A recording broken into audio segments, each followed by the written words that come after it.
Welcome back to the show. Today we have Alan Amron. He's the inventor of the press-on Memo, today known as the Post-it Note. He's also the co-founder of First Down Laser Systems. Alan, welcome back to the show. Thank you, Kevin. Nice to be here. Yeah, I'm excited to have you back on the show. We had you on the radio show a while ago, and we kind of covered your background and all your inventions and whatnot. But maybe before we kind of get into exactly what First Down Laser is, let's just kind of quickly give a quick overview of your background.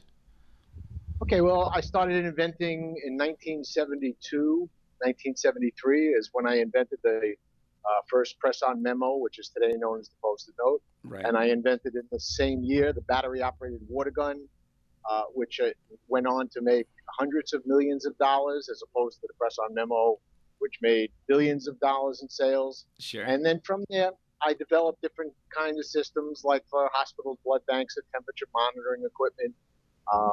Every year or so, I'd invent a couple of other different items for industry. And usually I would license them. I wouldn't manufacture them and sell them myself. I would license them.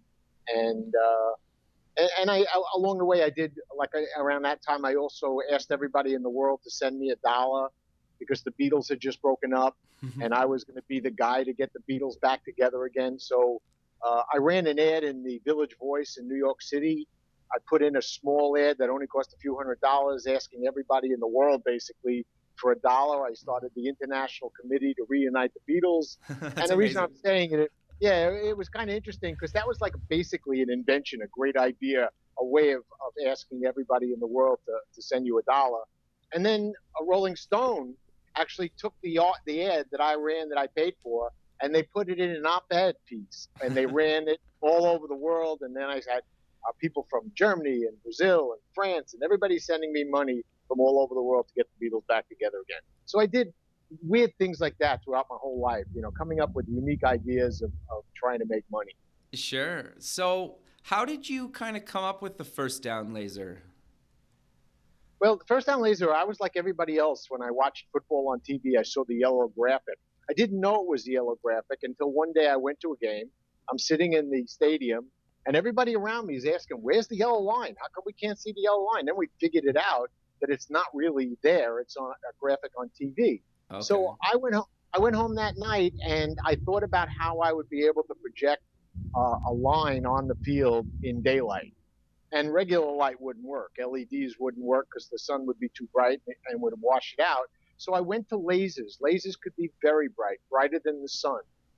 They're not safe, so you have to make it safe. So what we did was we developed a safe projected laser that actually comes from the stadium lights and points down at the field and is able to produce a line on the field so everybody in the stadium and everybody on the field could see it, and at home.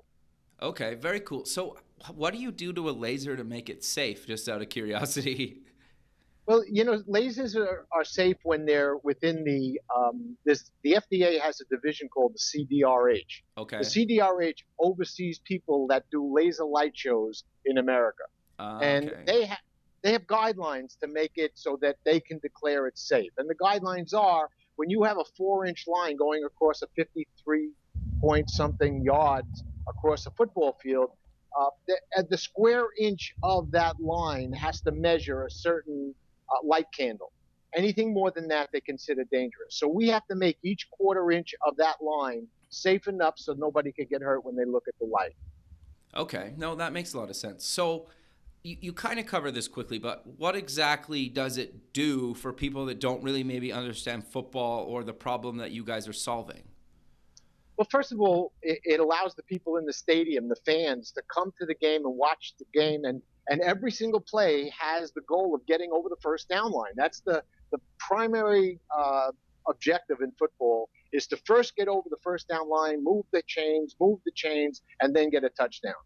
So you have like 50, 60 advances to get the first down line before you get a touchdown in some cases. So the fans at home get to see the yellow line and understand every single play how far they have to go to get the first down. In the stadium, they have no idea. As a matter of fact, Jerry Jones built a stadium in Texas, and he built a big, gigantic television screen in the middle of the stadium, specifically so people in the stadium could see the yellow line that's projected on TV, because it's a way of them referencing where the next play is going to. So for the players and for the people on the field and the people in the stadium, it's very important. For safety wise, it's also important for the player that's running with a football and he puts his hand out like that and stretches his neck out that way to see where the first down is, to see if he made it, and he gets sideswiped and he could get a serious injury from that. So with our first down laser in front of him, he's able to tuck and hold that football so he could just bull ahead and not have to worry about being exposed and getting an injury. So there's a lot of different reasons why the first down laser would be great for football. Interesting. So how are you going about kind of getting this into the game? Well, first, what I did was in most of my inventions, I try to find somebody that's very high up in the industry.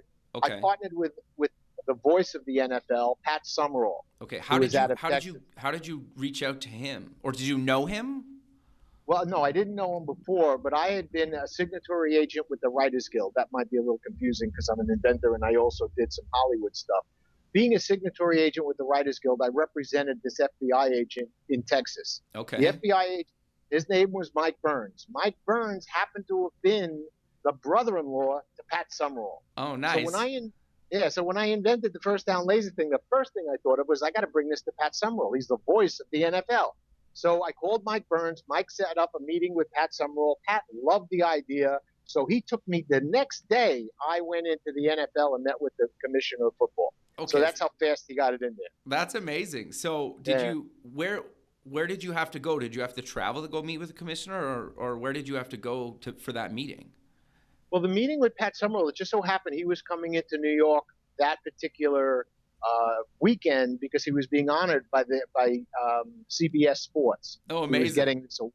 Yeah. So he came in, and I went up to his hotel room, and he was wearing a bathrobe the first time I ever met him. And I went in, and we started talking about this. I explained it to him. I demonstrated it for him in his room. And he sent me the next day. I was in Boca Raton, Florida, at an owners meeting, and they call it the competition committee meeting for the NFL. They hold it once or twice a year, looking at new product.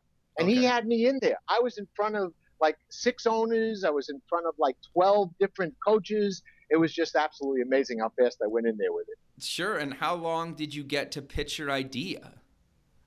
Well, they were because it was Pat Summerall, it was almost like Pat Summerall was my father and I was his son, and they were like doing him a favor and listening to me, you know. So when I went up in front of the competition committee, they gave me all the time they needed. They didn't rush me because Pat was sitting right next to me. So it didn't take long. I had a video I made to demonstrate it. I showed them some lasers I brought with me, how it would work. The head of the NFL's umpires was there. Thank God. And he answered a lot of really good questions that I had. And then we worked together pretty much to how it would be best for the game. Okay. So what came out of this meeting then? Well, like anything else with the NFL, everything that goes into an NFL meeting takes another 3 to 5 to 7 years till it's implemented. Like overhead cam that they have now took them 8 years from the day they showed it to the competition committee to being used. Really? Wow. Yeah, instant replay. Even this year, they go over instant replay every year, and it took them 7 or 8 years to get it implemented in the NFL. So it takes time. Why does it take so long? Like, it seems like if they want it, they should just, like, obviously they can afford to put pretty much anything into the game, right? Maybe next season or the following season. Why does it take so long for them to kind of get something into the game? They have such a valuable asset in the NFL logo and the NFL game, right, that they don't want to take any chances at all that whatever they're going to implement is not going to work or it's going to embarrass them. So they take their time, and as a matter of fact, with us, they want us to try it out in Canadian football first, or they want us to try it out in college football first. Then they could say, okay, come on in here and let's do it. So, and it's logical. They got a big brand. They don't want to hurt. Yeah, that makes a lot of sense. So have you been kind of trying it out in either the Canadian Football League or college yet, or kind of where are you at with this whole thing? Well, we did the NCAA National Championship track and field for 2 years in a row a couple of years ago to demonstrate it to the NCAA that it's safe and that it works and it does really good. Like in the long jump, we put a line. The furthest jump the guys did, we put a line there. So the next jumper knew how far he had to be. And interesting. Yeah, and the athletes were saying to us that because they were able to visualize the line that they had to beat, they actually jumped a foot further than they've ever jumped in their life before because they really had to like just get over it, and the incentive they had was much greater. We used it for the shot put, we used it for the long jump, the triple jump, the javelin, and the hammer. And it was successful. The fans loved it. They were able to see the line on the field. ESPN was able to see it on TV, and the NCAA saw it work. That wasn't enough for the NFL, though, because they needed to see it in a game. And so our next step is to get it into football and let the NFL see it. Got you. Okay. So it's interesting. So you're basically building something for sports, not just obviously the NFL, because if it works in track and field, you could move it into other sporting events and potentially even other industries, right? Well, yeah, we're doing it in, you say, different sports. We're doing it in soccer here in Europe. I'm meeting with Pfeiffer and Oh, okay. different. Yeah, we could show them. They actually use foam when they have to circle the ball to show the free kick zone, which is so silly. They use But they what? do. Sorry, They foam, did they you use say? shaving cream. They Really? use shaving, yeah, and they put a circle around the ball, and nobody can go near that or around that or something like that. And then they have an offside line that's invisible to the coaches and the players and the fans. And we could show them that offside line and follow the players the way the offside line is supposed to move up and down the field. So we could use it in soccer.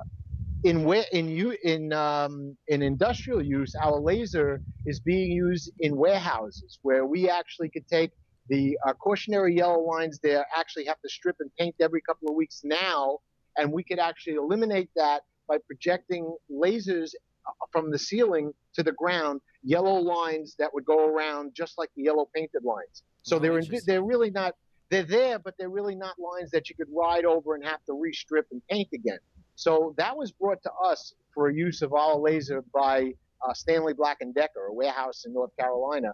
They asked if it was possible. We went down to the warehouse and demonstrated it for them. So that's another use of our projection safe lasers. Sure. So, like, obviously, if there's going to be potentially what in like the warehouse example you just gave, there's probably hundreds of lasers, or just like, 10, 20. Like, how many Well, would you put in a warehouse? it depends on the size of the warehouse, Okay, of course. sure. But for example, let's say you had a small warehouse. I Okay, could mount our lasers the way they are is we mount a projector in the ceiling okay, and we aim it down at the ground. okay. And that'll do a 50-foot line by 4 inches wide. Now, if you want it thinner Okay, or wider, we could do that. So now sure. that's one line. Then I could extend that 50 feet by going to the next laser 50 feet away that gives me the next 50. Then I can make a right turn, and then I can make a left turn, and then I could, so on, so on, and so on. So we manufacture one projection laser that they use throughout the warehouse, and as big as the warehouse is, that's how many lasers you mount in the ceiling. And I they're all low voltage. They all work on 24, 6 volts. Lasers now in this world are no longer 220 volts or 440 or triple phase. Now they're all battery operated lasers. I got you. So, and how are they controlled? Through the computer, through software? Do you have to manually do it, or a bit of both?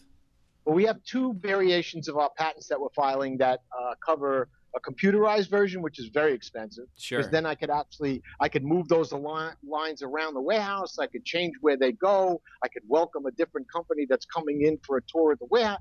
That's a little expensive. The cheaper version is we project one laser from the ceiling, aimed down. We focus it, we leave it, you turn it on, you turn it off. You could leave it on 24 hours a day, or you could have a switch at one end of the aisle that shuts them all off at the same time or all on at the same time. I got you. Okay. Is there, what's the maintenance on that? Like, do they get so many hours before you have to replace them, or how does that work when you're, like when you're, like, like, I know TVs, right? Like, they burn out, like the LCD TVs burn out at some point. Like, do these things burn out? Do you have to do maintenance on them, or how does that work? Well, they're all plug and play, so Okay. that if some part of it breaks, like the battery part, the connecting part, the transformer part, or the bulb itself, that's the laser part, or the anything that's in there is all modularized. So Okay. Very cool. we could have them even take the whole projector out, send it to us, we send them another projector, they plug it in. Got If you. we say that the projectors lasers are going to last 5 years on 24 hours a day, 7 days a week. It should last 5 years. That's a long And time, that's yeah. the way our premise. Yeah, 5 years is a long time. So where are you guys getting these manufactured? Did you have to go get a bunch of prototypes built out of like China, for example, or how walk me through the manufacturing process a little bit? Okay, China makes lasers, no question about it, but Sure. we have to make ours in America because we need lasers made in China are not exactly safe. Okay. We make the lasers in Seattle, Washington, Oh, and interesting. yeah, that's where we're going to manufacture them. That's where we're making them. They're designed out there. That's where our main office is, and we're going to actually keep it here in America because we need to control the quality.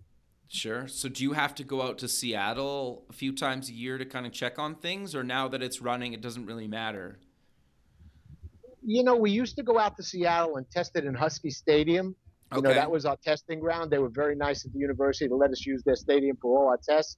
But we don't really, you know, everything is pretty much with emails and communication is Sure. so nowadays that we really don't have to travel. If anything, like for example, my crew from Seattle comes to North Carolina and we do our Ah, demonstration there. gotcha. Or they'll come to New York for the NFL or things like that. So basically we travel. I got you. No, that makes a lot of sense. So how did you find somebody in Seattle to actually do the manufacturing? You know, it's funny. When I first invented this a number of years ago, I checked with every single laser company that I can get my hands on through, and it wasn't Google 10 years ago. So I had to like go into the phone book and figure out who's a good laser guy. And every laser company said to me, you can't put a laser out on a field in the bright sunlight. Nobody will see it. You're wasting your time, your money, and we're not interested. Okay. So finally, after 10 or 15 laser companies around the country, I found a guy in California who said, if you'll give me $5,000, I'll go out to Husky Stadium and I'll show you it doesn't work. I said, you know what? I'll pay you $5,000. Show me it doesn't work. At least I'll know whether it works or not. Sure. So he went out to the stadium, Husky Stadium. I flew out there. He set up a 50 YAG laser on one side of the field and a 50 YAG laser on the left side. First, he just put one on, just to show me that, hey, why are we wasting our time? Turned on the laser, and it didn't work. We couldn't see it. It was bright sun out, and then in Seattle, it's kind of hard to find a bright sun because Sure. You got lucky, yeah. But yeah, that's my luck. It was like the sunniest day they ever had in Seattle. But that's okay. I needed to see whether it worked. So it didn't work. And then I said to the guy, okay, put the other side on. I was just being curious, and I was paying for it. So I said, put the other 50-watt YAG on as well. I'd like to see what happened. So the guy says, okay, you go to lunch. We'll put the other laser on, and we'll put them over on top of each other, and we'll double it up, and let's see what happens. He says, it's still not going to work, but I'll try it. And this is a very good laser guy who invented the newest lasers around at that time 10 years ago. Oh, wow. So I went to lunch. As soon as we got to lunch, we ordered lunch. And before we started to eat, the lunch came to the table. We were ready to start to eat. The phone rings. I pick it up. And it's one of the guys at the stadium said, you got to come over here now. It works. And I left the lunch. We paid the check. We got out of there really quick. We went over to the stadium. And the first thing I saw when I saw a green laser line going across a beautiful green football field for the first time ever, anybody saw that, I said, lime green Ferraris for everyone. I was like the happiest guy in the world. So yeah, that's how we proved it. And that's how he ended up being my manufacturer. Okay, that's very cool. So that's awesome. It's his company that manufactures this now then, correct? Well, he sold his company since then. It's a new guy that owns it. Okay. Yeah. But I'm pretty loyal. I like to stay with people because, you know, I don't like to start all over again. And they're nice guys, and we've been getting along all these years. So we stayed with them. Sure. No, that makes a lot of sense. I think that's a great kind of story. And I love the fact that, you know, you were kind of told no by people in the industry, and you were just like, well, show me. Prove me wrong. Right. I love that. And I was willing to pay $5,000 to learn whether I was right or wrong. Because you know what? They don't know. He never aimed a laser on the ground in the sun in his life. All he did was aim them at night in the dark doing laser light shows. So how did he really know? He didn't know. And I certainly didn't know, but I was willing to try to see if it worked. Sure, but even just when we chatted before, like it seemed like that was kind of a little bit of your whole career, a little bit, right? People would tell you no, it couldn't happen, and you were just like, well, you know, let's keep trying, or like prove me wrong, right? And you know, in a lot of cases, it's worked out for you, obviously. Well, that's the thing. You know, 98% of all patents in the world make no money at all. Okay. So you got an uphill battle starting no matter what you're doing in the world with a new product. Even if you get a patent, you got a 2% chance of making any money. I've been very lucky in my life. I've made money on pretty much half of all my 40 patents that I have. What I teach at these lectures here, I have video of newscasters looking at my inventions for the first time and saying stuff like, and there's silly inventions like this battery operated water gun. And I show that at my lectures here. This is a true news story in New York in 1970, 80, 73 or something like that. And then in 1980, I made millions of dollars from it. So, what do they know? They think they know, but they really don't. Sure. That's amazing. But we're kind of coming to the end of the show, so maybe let's close the show with mentioning where people can get more information about yourself and the First Down Laser. Okay, well, First Down Laser is easy. It's firstdownlaser.com. That's FIRSTDOWN.com. First Down Laser. I'm sorry, I left out the laser. LASER. Lasers with an S. So it's firstdownlaser.com. Or they can email me at alanamron@yahoo.com. That's ALANAMRON@yahoo.com. And I'll be happy to answer anyone and help anyone that's interested in doing their own projects. Perfect. Well, Alan, I really appreciate you taking the time out of your day, and enjoy your lectures, and look forward to keeping in touch with you, and we'll talk soon. Terrific, Kevin. Thank you very much. Have a good day. Later. Thank you, you too. Bye.